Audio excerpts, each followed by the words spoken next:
Welcome in, everybody, and welcome to Exploring the Indigo Frequency with myself, Lisa Gunshore, and the beautiful and talented Denise Dryden. Welcome back. I'm so excited to do this show with you.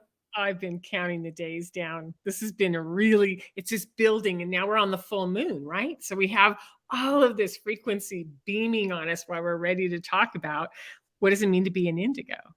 Well, and I love we kicked off our very first show on the full moon. And of course, here we are on the full moon again. So I hope we keep in theory, we'll keep our full moons going all year long. But I really love it so much. And it's perfect because the moon, to me, the moon is so much of who the indigo is, assuming the moon is real, right? Like, assuming all that's true.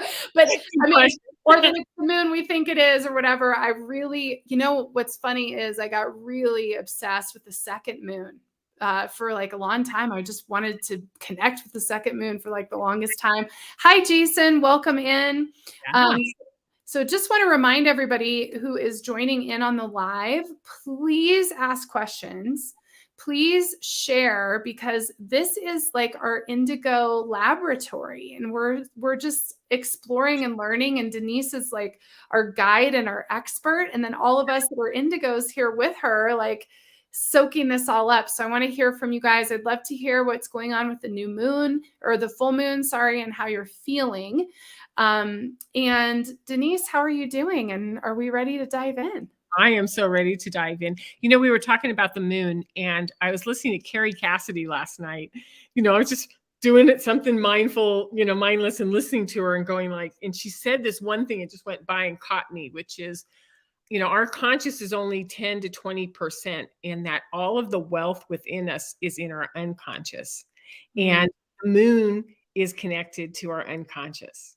So it's kind of like on that full moon, everything starts stirring and we start remembering or having visions or breaking that seal between the unconscious and the conscious. And so I like the idea that we're tapping into and empowering the indigo while there's a moon that's sort of opening it up and saying there's more underneath here, come play with it. Oh, I love that. Well, and I can't help but go to tarot because it's so much a part of my whole life. But of course, it makes me think of the high priestess always, and her silvery blue, just special moon energy. She has such a strong connection to the moon and to the Kabbalah and to all of those things. So I love it. It's like all of the essence. And I love this. We've got the blue butterflies going on. Thank you, Gary. I love it. Awesome. Butterflies are such a good image. They're the image that I'm using in my book of the indigo, especially the translucent image or wings. It's just like, oh, there we go. So anytime the butterflies come up, I'm like, yes. Sorry, I didn't mean to jump in there. I was No, I'm so glad you did. And I think we talked offline, but I have a turquoise and purple butterfly tattoo is my first tattoo I got when I turned 18. And it makes me giggle because I did in fact get it because it means transformation and I was stepping into adulthood, turning 18. But man, does it mean so much more now.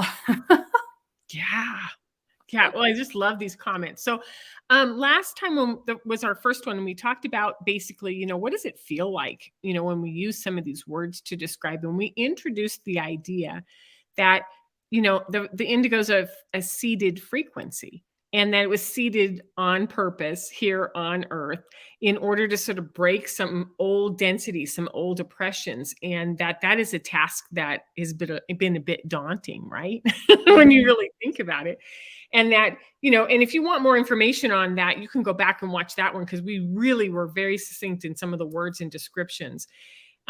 So maybe today, what I was thinking we could do was first, like, talk about the feedback we got. We had a lot of suggestions like, hey, talk about this, and you compiled them all and you were sending me some of those lists. Do you want to go through at least some of the core themes of what that was about?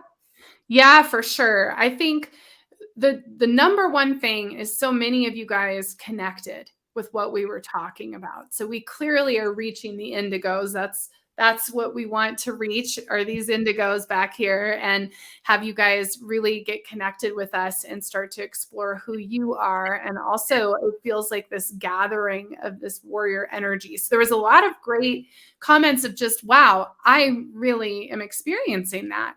But we also got a lot of questions, and we got a lot of questions about your kids. Like, what are your kids? Who are they? And what are they? And so just like I say in every reading, I'm sure you do this too, Denise, with your clients, but when we work with our clients, it's always like, listen, like, this is not about everyone else. This is about you. And so we're going to talk about that feedback for sure today. I'm excited to dive into that because there was a lot of you asking about your kids and what they are. And, we want to talk about you and who you are as an adult. And then we also got some really great feedback, just asking questions about some of those symptoms and signs that we were talking about, like tinnitus, the authority, not getting along with authority or being anti-authority is the word I was looking for. So that was what our feedback was. It was a lot of connection, and also a lot of wondering, what exactly is an indigo? Am I for sure one? Or is my child one? What does that mean? Yeah. Beautiful.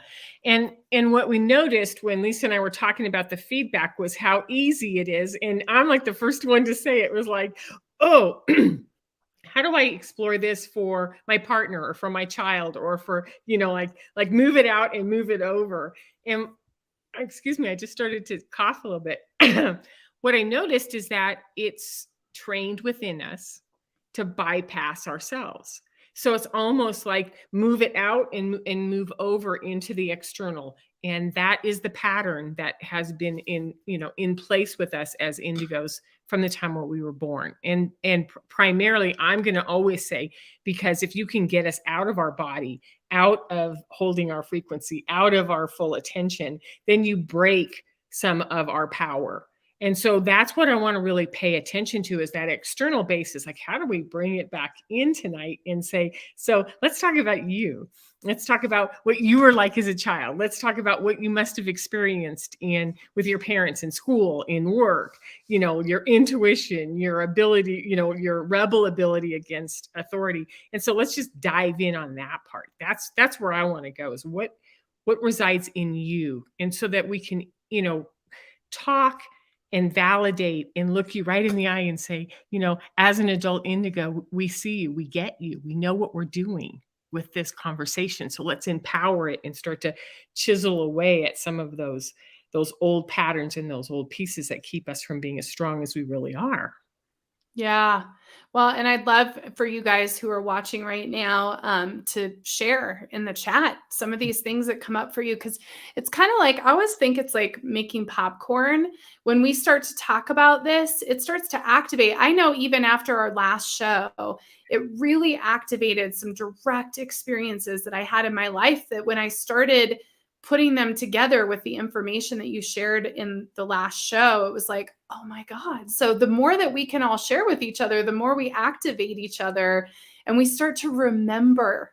Yeah. Like, I had this memory. I'm left-handed, and I am not just left-handed. I'm like hardcore left-handed. And to use my right hand is very peculiar in all ways. And my second grade teacher would not let me write with my left hand. She was constantly trying to get me to conform, and it made me so angry. I hated that teacher. And my parents actually advocated for me and came and at a conference and said, like, you need to let our daughter write with the left. She's left-handed. Like, she has to write with her left hand. And it was like an ordeal that I had completely forgotten about till last week when we talked about the traits of an indigo. And would that not be like an indigo trait, like to be operating outside of that system and to have somebody pushing you to conform? It seems like that is something that we butt up against, is this constant push to conform and almost like a shaming to conform. Is that connected to the indigo? Well, of course, because the indigo child from birth on is super observant and very strong-willed. And can almost like look at you and say, my favorite is, I'll do whatever you need me to do as long as I understand why you need me to do that. Mm-hmm. Because if we're observant and we're intuitive and we're looking at our parents and we're going like, they're just yelling, they're just, putting directions. And then we transfer it over to teachers or we transfer it someplace else.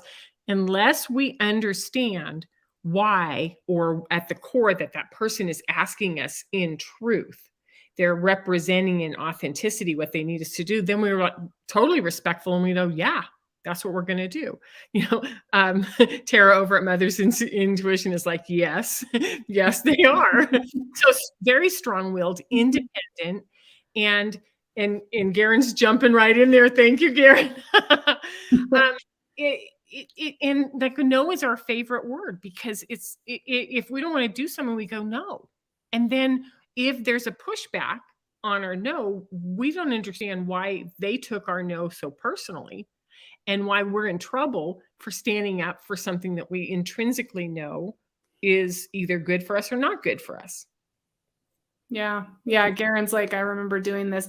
Now, let me ask you, Denise, because it's my understanding that as Indigos, we actually are programmed to say no. Like we have like something inside our genetic code where we do not conform and almost are like inherently pushing against that conformity. What do you know about that? I would move out of conformity and look at, they hold the light codes of truth. So when you hold the light codes of truth, anything that is not truth feels painful, feels disrespectful, feels challenging to us. And so, you're continually wiping away and trying to create the truth and you're holding it out there. And then it's just being dumped on with more mud and more ambiguity and less clarity. And so what it's not so much about conforming to the pressure to conform to the external. It's about how come you don't see the truth and what am I supposed to do? And when you speak up as a child, and I think many of us saw this, like, how come you smile when you're with her, but you don't smile when dad comes home? Like something like that. It's like, shh, you don't do that in this house. And you're like, I don't understand why.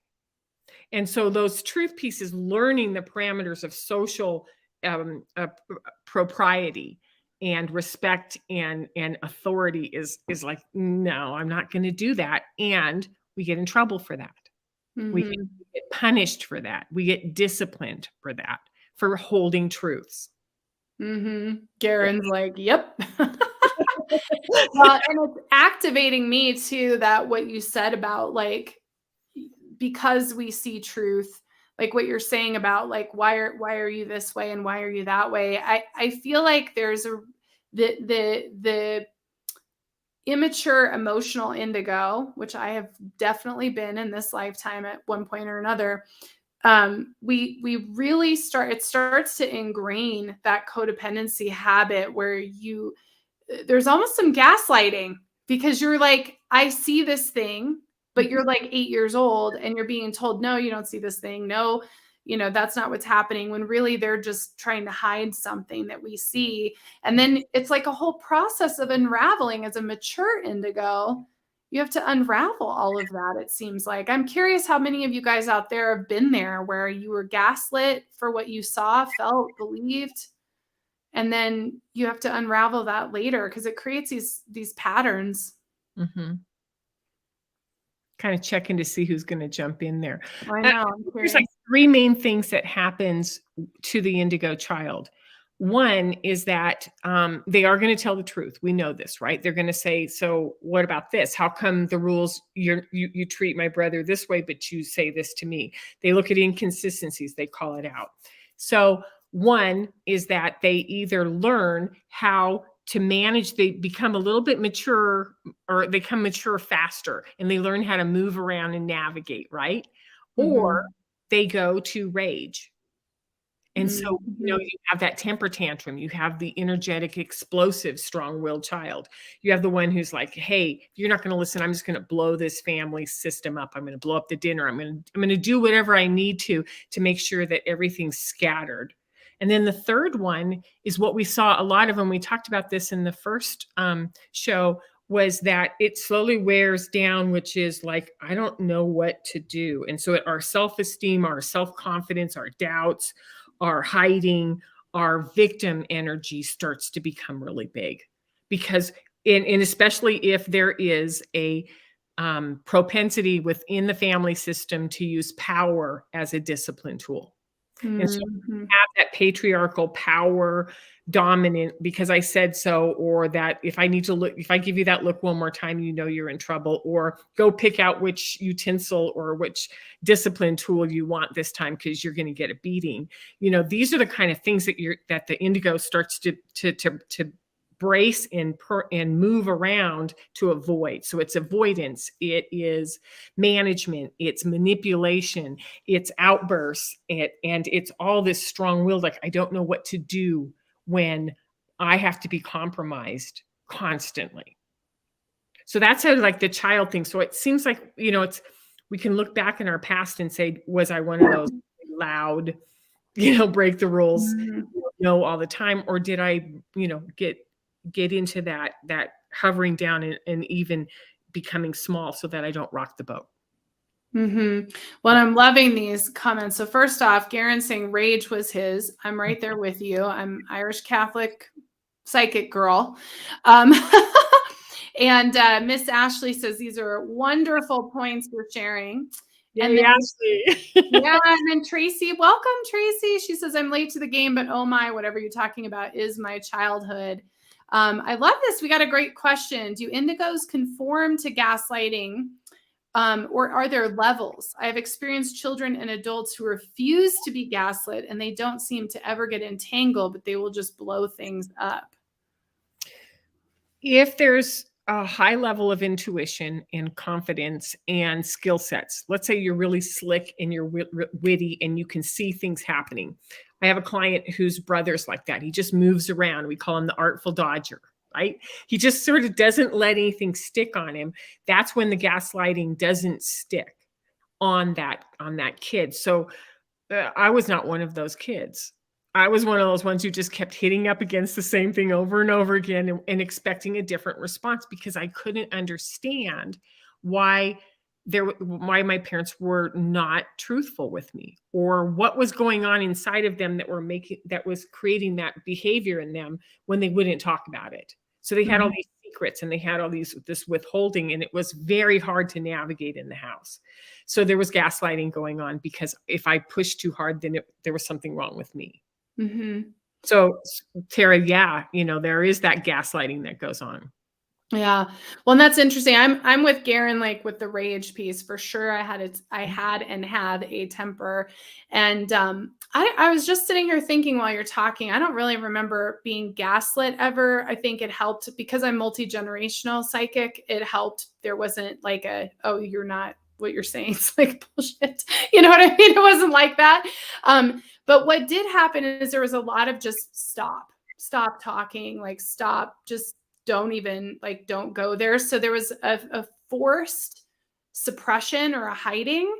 And that definitely was what, you know, turned on my rage, I think, over time, because you get so angry because you're so tired of keeping your mouth shut about what you're seeing and feeling and experiencing. And that carries on through your whole life, right? You know, especially if you have gifts, which all of us do, by the way, if you have, you know, any psychic gifts, you don't just openly share those. And there's something about like consistently being quiet that really can build the rage, I think, at least for me. And I think for probably most indigos, I'm guessing.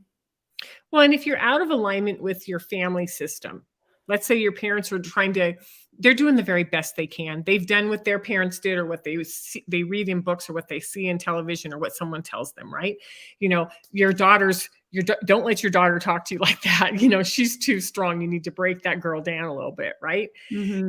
That means that there's not a trust system in the family or any validation on the third eye, you know, having visions, you know, being able to pull in intuition, being able to psychically see storylines, to see the truth, to have, like I talk about the clairs, to have, you know, the ability to hear the spaces in the words between the parents with clairaudient, the clairvoyant, to be able to see what's going to happen 4 steps from now and already know what to anticipate. There's no validation if there isn't a relationship. So there's no encouragement and building of those skills. At least that's what has happened with a lot of the norms, normal average families, is that no one was really, they're talking about Christian faith, they're talking about their religious beliefs, they're talking about what's important about school, but they're not supporting these intuitive.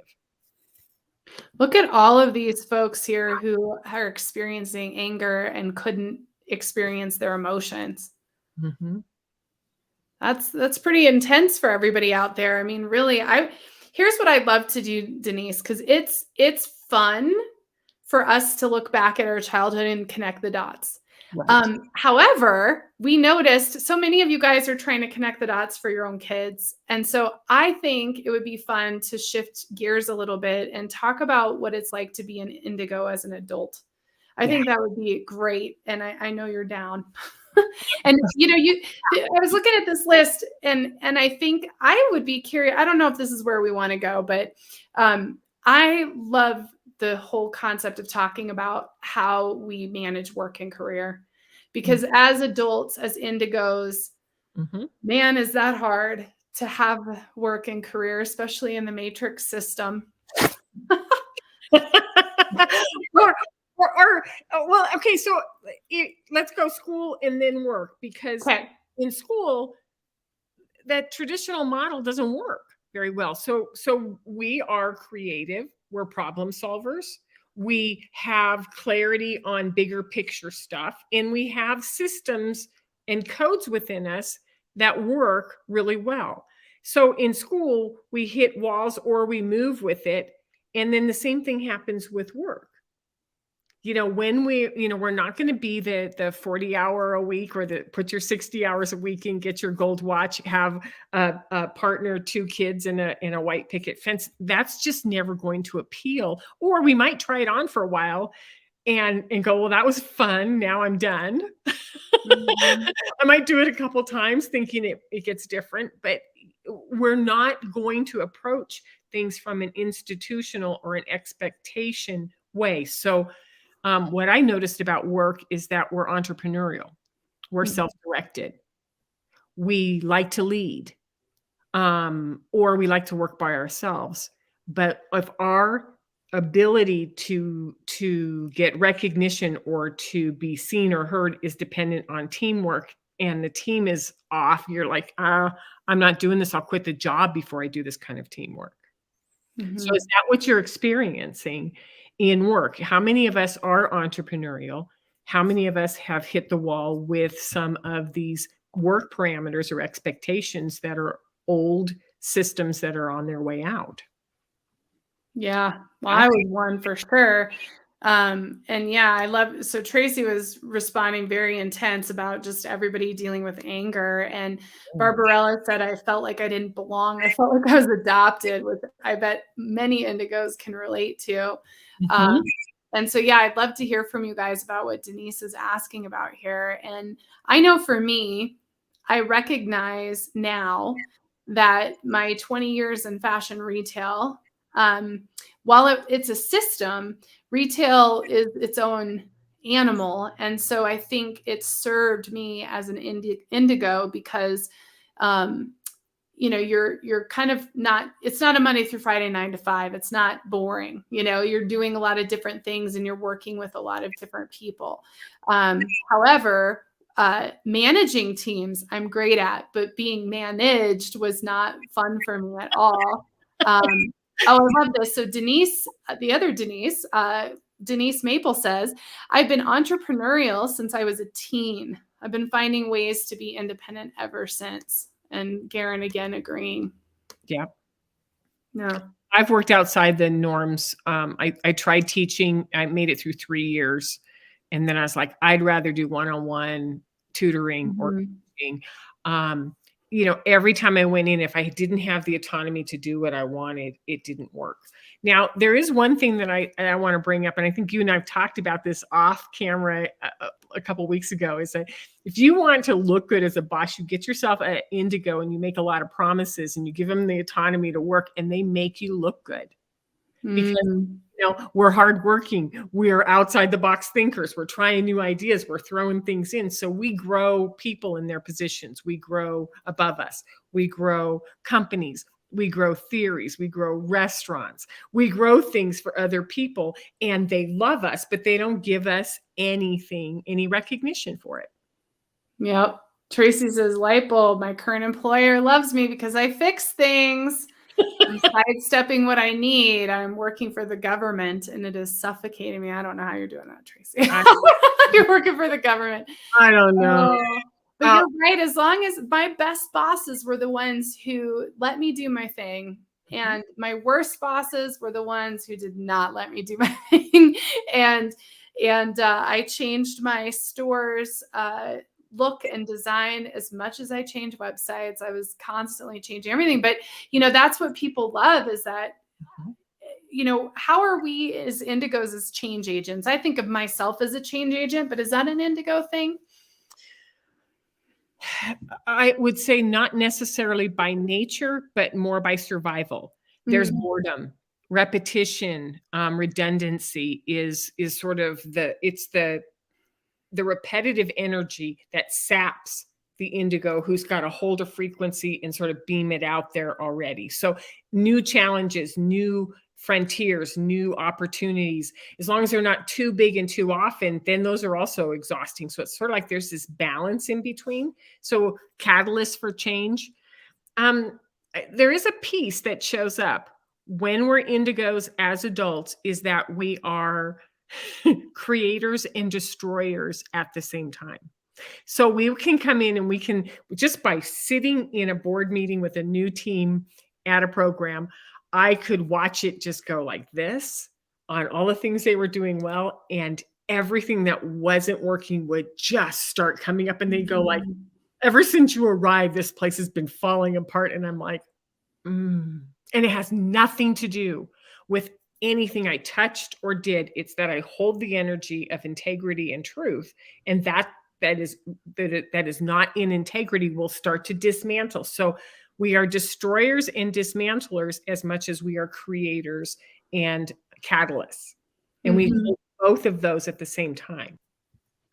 Well, and I love that you're saying that, because as you were saying it, I was seeing that exact thing. I was seeing, like, because we hold this truth frequency, and I find that because we hold the truth frequency, people who are not truthful are very uncomfortable in our space. I've had people who were supposed to have lunch with me, like, cancel. I've had people show up at my home and leave immediately, and they can't even explain it. But there's this discomfort of like, oh, I can't manipulate here, even if it's at a very deep subconscious level. It's very interesting. And we can't pretend. I saw an image once, and somebody made an analogy to, I'm not going to go there. It was just a public personality that person is like a wall of mirrors. And I thought, I think that makes sense. It's almost as if whatever that person is holding, I mirror it back. So I'm just a series of reflection mirrors, and people can't do that if they're uncomfortable, if they are out of integrity. And then it's a hard thing because we don't know we do that. Right? We don't know that that's what we do. So we come walking in like, I'm going to have lunch. And then we watch this behavior come at us, or this avoidance, or this attitude. And we're thinking, what did I do? And so it feeds that victim part, which is things fall apart. People get mad. People try to break me when I'm around. Or how rare is it for someone to go, you're magnificent. I love being around you. I glow when I'm with you. Thank you so much for your energy and your presence. And at that point, then you become really just glowing and magnificent. How often does that really happen to us? Only when we're around other Indigos. We're talking about it, right? What do we have here? We've got, and it's a lonely job. I want to talk about, Barbarella says, as an adult, I'm hard get any true friends. And when we were talking about the childhood thing, I wanted to also mention that it's lonely. There aren't a lot of kids to play with. There aren't a lot of people who want to hang out with you. It is, so we're not talking about the general public. We're talking about even seated within the Gen Xers, what are those like 20%, 30% of the population that don't always click because they don't know what to say, because they see the games, they see this, and then we bring it into our adulthood. We don't have a lot of friends. We have a tribe spread out. I've got people all over the country, all over the world that I talk to on Zoom. Maybe a dozen on the whole world. Yeah. So it is lonely, Barbarella. It's odd. It's off that we have these enormous tasks, but we're so alone doing it. Yeah, it's true. That hermit energy is big, right? And as a Scorpio, I think, I'm good with that. And yet it is a lonely journey for sure, which is part of why we're doing this for all of you guys. I mean, really part of why we're doing this is because we want to talk about it. We want to, come together. I love Mother's Intuition says creators and destroyers full blown. I'm having a few issues with clients because they're coming to help their intuitive kids, but they leave because they feel too overly seen. Oh yeah. When as a parent coach, when I have to come in and say, you're doing harm by overlooking, by your tone of voice, because indigos are also, they're high frequency beings. So they have high levels of empathic skills, high levels of sensitivity. Elaine Aron wrote an entire book about this generation of kids. They're reactive and they're highly sensitive. And at the same time, it's like, how do you address all of that? Right. And Tracy says, this explains so much why everyone in the office loves me and when I am there, but I can't seem to get it in return. Yeah, that loneliness, that's a real thing. Between what Barbarella is saying and what Tracy is saying, that's a real thing where everyone wants our support. Like you said, indigos can make bosses look great, but when you're in need of support, it's typically not found. It's difficult to get. Well, and if we are angry or we are triggered or we are our feelings are hurt, right? Something has happened to us. We're in trainers. We're going to take a frequency and we're going to push it out there. So we make, in our opinion, we make everybody around us uncomfortable, right? Because we're sending that out. When we're angry, when we're super excited, we can shut down electrical devices. My husband used to say, when we were married, if you're pissed off, stay out of my office. I cannot afford for my computer to go down right now. We ignite, there's a responsibility that what we carry is infectious and it entrains into others. Yeah, totally. I would love to hear from all of you guys. You got some great comments coming in. I'd love to hear what your questions are for us as we're talking about all these different things. Like, what is coming up for you? Or if you don't have a question, where are you connecting the dots? Because I'm really loving this conversation that we have. And I'm curious. So with work, you talked a little bit about it, but do you find... I'm trying to think of how I want to ask this question, but essentially, we're here to hold frequency as indigos, and we are here to hold frequency in those matrix systems. So for those that are still operating in those kinds of systems, like Tracy, who is working for the government, how can they support themselves to hold that frequency and kind of put up with the energy that they're rubbing up against while they're doing it? Like, what are some tools? Are there any tools? I went to mystery school in Seattle, and after a full year of studying, the last piece she brought in was the 4 Agreements by Don Wes. And I've always thought that was kind of a light, fluffy book, like, oh yeah, sure, be impeccable with your word, right? But when we lay it out with tarot and we lay it out with the court cards and we lay it out with the energies of the polarities, then it ends up being that if we do our best, if we're impeccable with our word, if we don't take it personally and we don't make assumptions, then we go to that center, that Dharma center in the middle, which is, I am always going to do my best, and I'm not going to be hard on myself when I don't. I'm going to speak my truth. My throat, my chakra needs to be open, and I'm going to be impeccable with the words I say, because my words matter in what I put out there. And I have to watch how I entrain people with my words and my energy. And by not taking something personal, is to, when someone else's energy is going through, I always use the Matrix or the slow motion scenes, which is, I'm not going to let that, it has nothing to do with me. I'm not taking that on. And I hold compassion on the fact that you think you can throw that at me. Mm-hmm.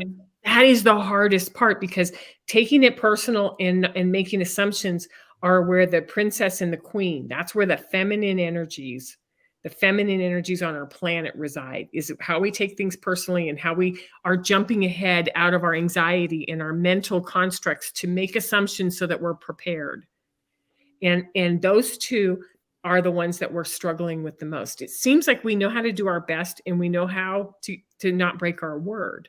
That's part of an old cultural acceptance. But when you draw the line down the middle and you have these two, which is, if I don't take it personally, has nothing to do with me, then I stand in my adult power, and my codes and my systems start to open up, and I become more powerful as a generator of a frequency, because I don't want to hurt.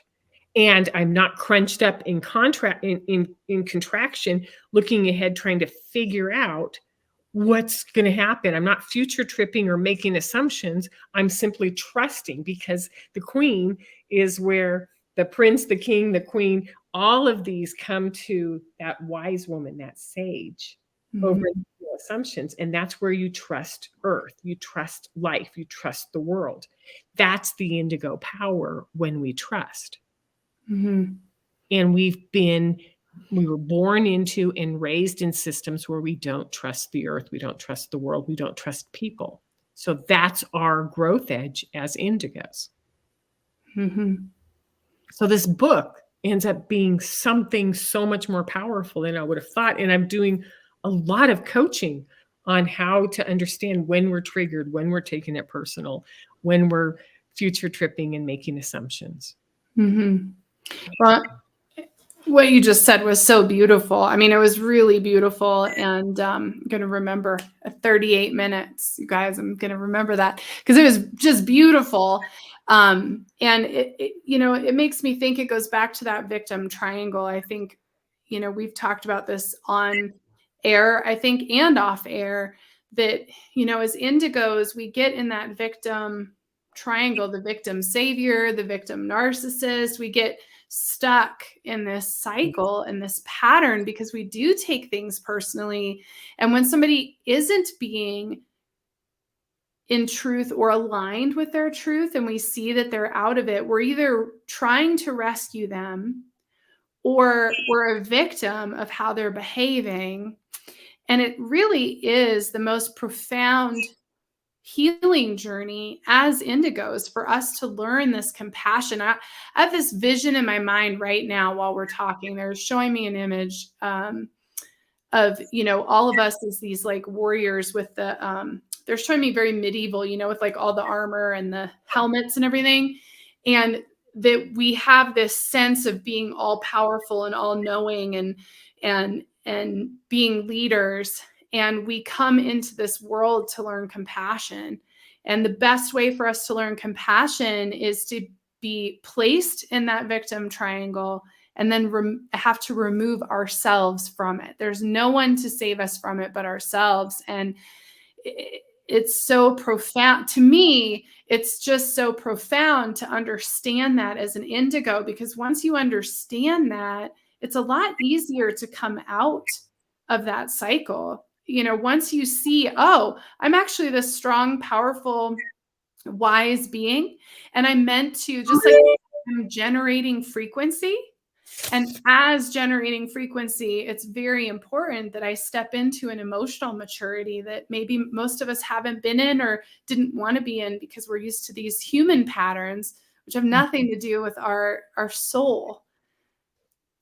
I love that you brought the drama triangle up, the victim triangle, Mhm. because, when you're coaching adolescents and parents, the drama triangle is like the go-to, and then the concepts of being able to figure out how to get off of it, it's beyond the comprehension for most family systems. And really, it's an individual job. And we as Indigos know how to do individual work better than anybody. So when we step across that line out of that triangle and into self ownership or self management, and recognizing that I'm not going to stand inside that triangle anymore, and I'm going to choose to do something different. I Mhm. love that on the tree of life. It's Gebra, it's the right shoulder, it's Mars, it's free will. So I'm going to choose to not play that victim role anymore. I'm going to choose self-management and get out. Mhm. Then you just sort of watch the rest of it go over there, and it has nothing to do with you. It's going to keep spinning on because the world just keeps doing that. Mhm. And just like you said, that is when we become more powerful. It's like this subtle change. It's actually the more subtle the change, the more powerful you become, because suddenly you realize I don't have to give my power to this energy, and I can actually generate the frequency and the vibration that was expected. We have so many good comments. We have to Oh get to my the gosh. comments. Mom told me over and over I was too sensitive. I have to admit I'm still angry about being dismissed. Garen needed to hear that.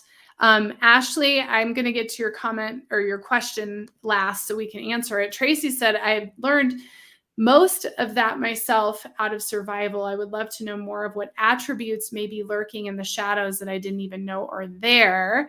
And then Ashley's question is, can you talk more about how indigos deal with responsibility, which I think is great because you were just talking about self-management. So I love the word responsibility because it's all about choosing to respond. So I'd love to hear what you have to say about that, Denise.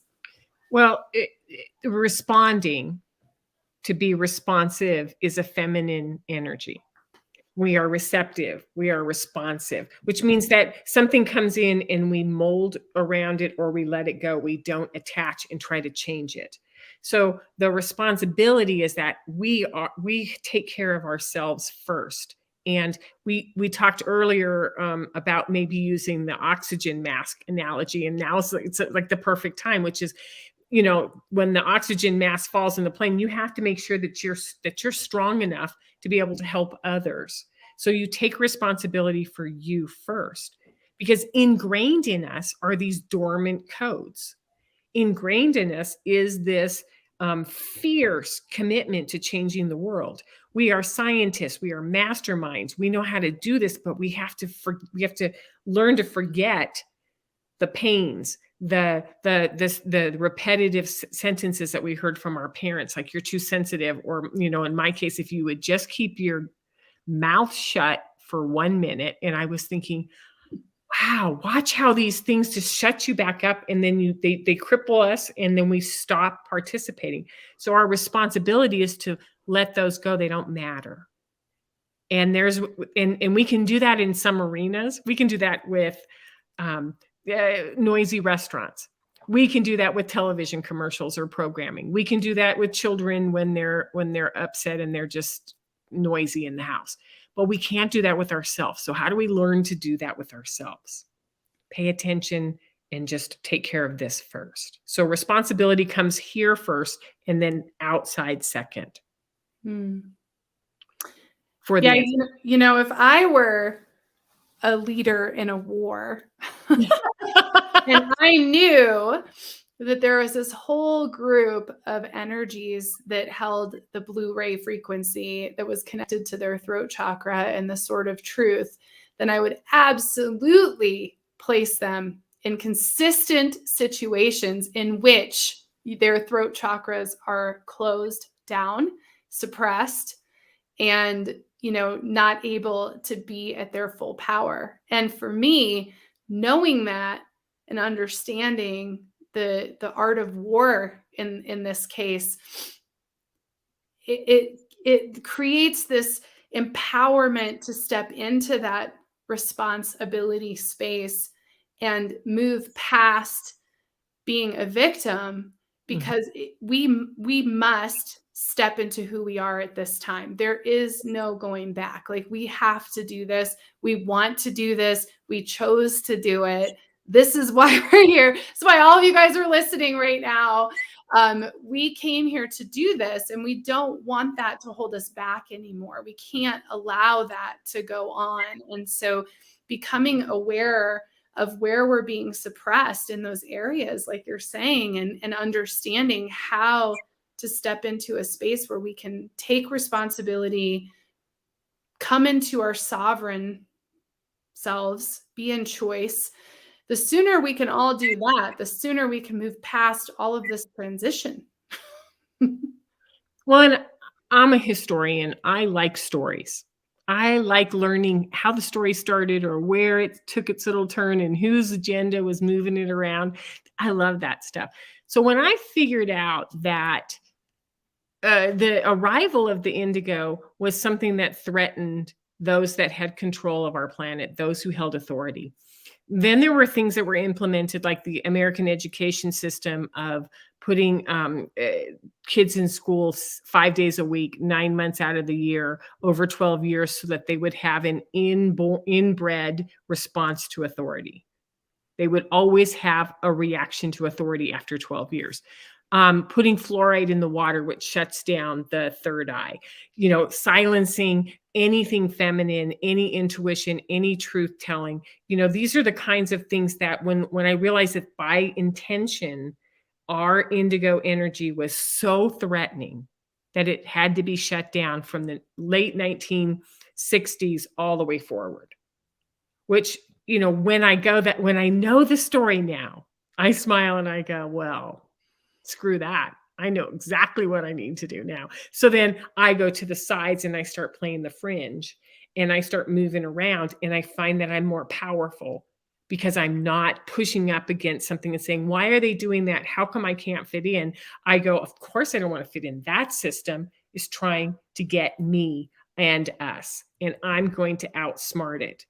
So using the analogy of, if I were someone, the art of war, if I were able to harness a military, I would pick a lot of Indigos and then give them creative, like, how do you figure out how to get to that back door? And like, an Outlander where they're all just these wild little rebel groups where they're, which works. You go to our powers. Don't go up against a system that doesn't work. Go to our powers and move around the fringe, which is what we do.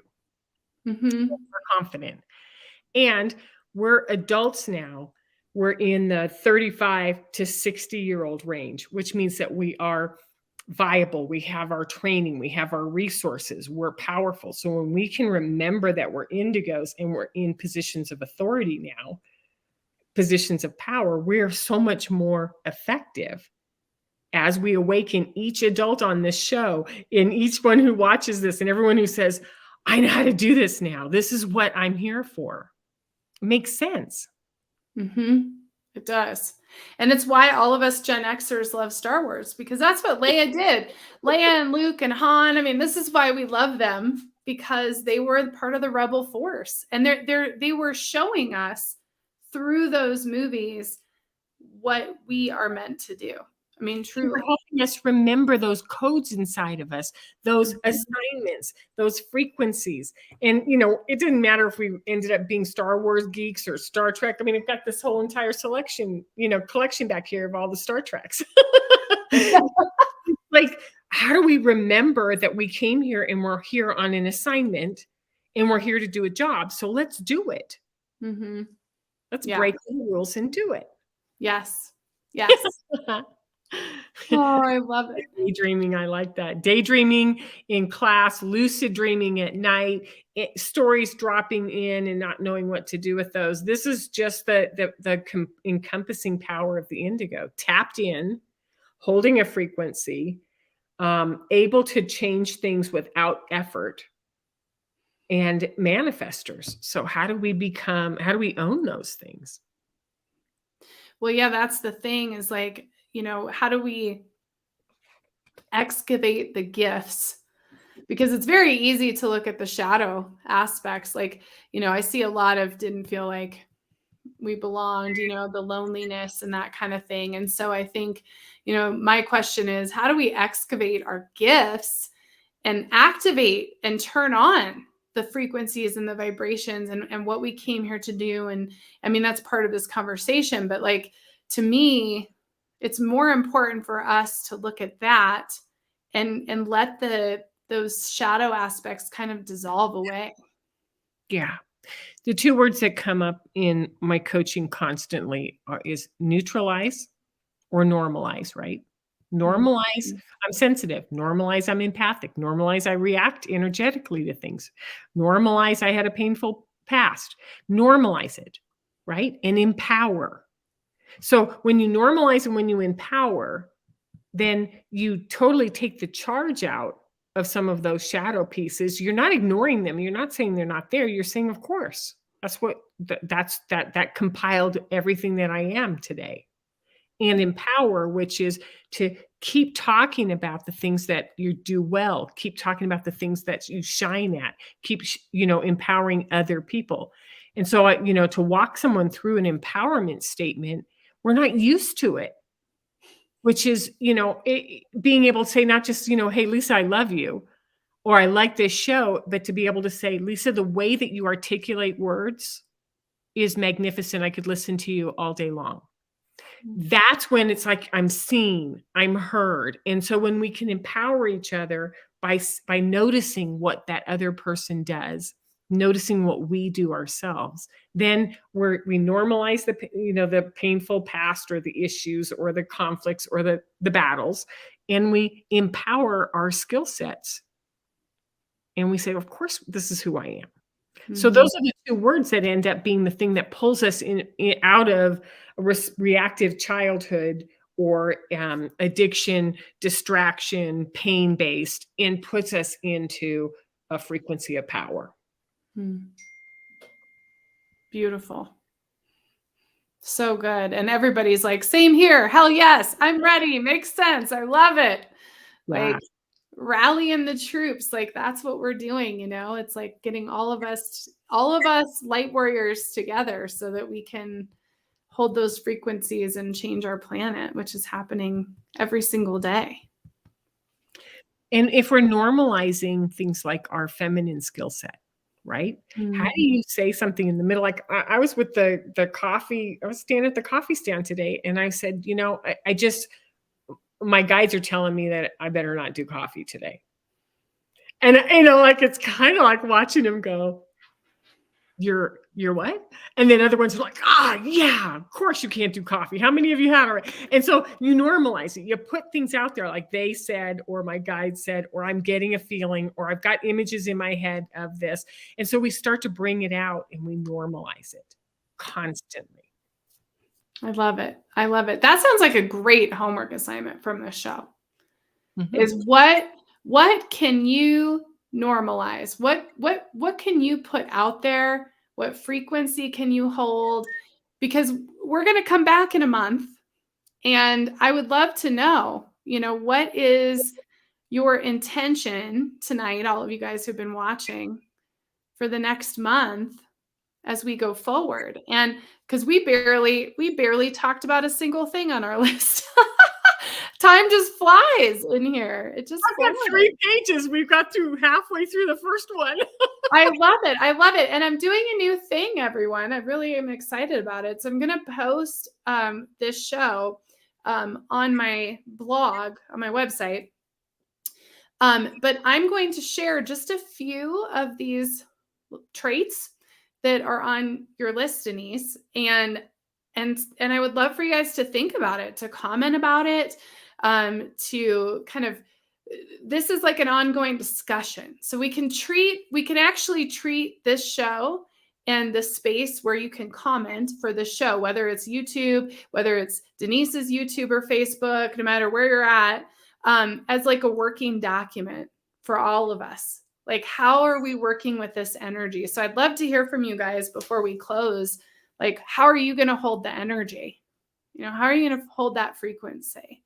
I think, Denise, I don't know about you, but what I'm feeling after this talk today, I can't remember, you spend so much time on so many different energies in your body. And I've spent a ton of time with my root chakra and trying to be grounded and all those things. And I'm really feeling like I'm going to spend some real quality time with my throat chakra this month. I think that feels really good. I haven't done that in a long time. Mhm. And I really connect in with that blue ray energy, and see what comes through that. What about you? What do you want to put out there for the next month? I like the throat chakra because it's almost like we have to unlock, whatever collar, whatever silencing has been there, and start to speak our truth a lot more.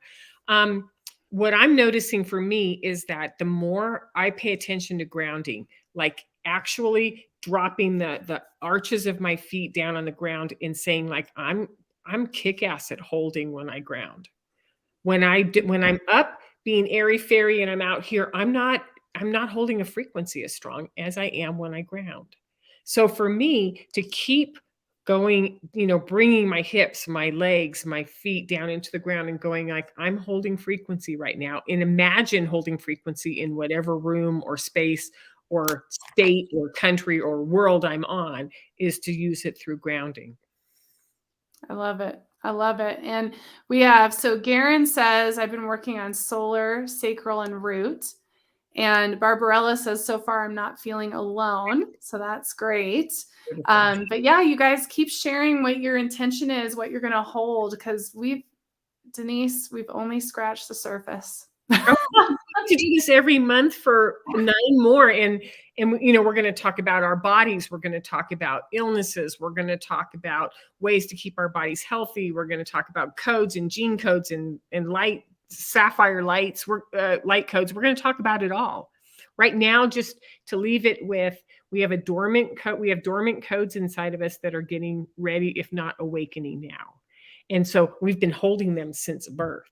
And we want to make sure that we have a container where they start to flutter up and out and share with the world. So whatever you can do to trust the world, to let that open and to be there and hold that. I think that's what our assignment is, isn't it? Yes. Yes. I love it. And Tracy says it feels good to know others are on the island. Yes. Yes. We are. Well, Denise, I love you as always. And you guys have been an awesome audience. Oh, so much going on here. It's to be seen and heard and have responses coming back, and not, I'm not talking to myself anymore. I get to talk with you. I get to talk about this. This is passion. This is fun. So thank you, everybody, for your comments, for signing on. For those of you who are going to be listening to our recordings, by all means, keep adding comments. You can always add the comments post-show as well, and tell us what you're thinking, what you're feeling. We'd love to hear from you. Yeah. And I think what I'm going to do, you guys, is create let's get an Indigo group in the Buddhist Biohacker portal too. So everybody who's a member in there, I think we have like 80 people, we can share in there as well. Comment on our YouTubes, comment on our Facebooks, comment on wherever. And for those of you who are listening on audio, I do hope that you come back and join us live next time, because it's going to be so good. I just love you. And I feel so energized and activated every time we talk, whether it's a show or a call or whatever. So I'm so grateful for you. I'm so grateful for you. Look at that was one thing, the technical skills. You're just phenomenal at all this, and you just make it look so easy. So thank you. Love you. You set this up and it's working for all of us. It is so great. I love you too. And thank you, everybody, for watching. We will be back next month. So make sure you mark your calendars. And then Buddhist Biohacker will be back next month as well. So look forward to all of that, and love to all of you. Thank you, Katie and Garen and Barbarella and Tracy and Denise, and who else was on here? Let's see. Garrett was on there, Garen. Yes. So many great. Oh, Miss Ashley. So thank you to everybody who joined, and we'll see you guys very soon. We'll see you on the comments, hopefully, like now. Exactly. I like that. There you go. Yes. Oh my God. I love you. it. Thanks, guys. Bye.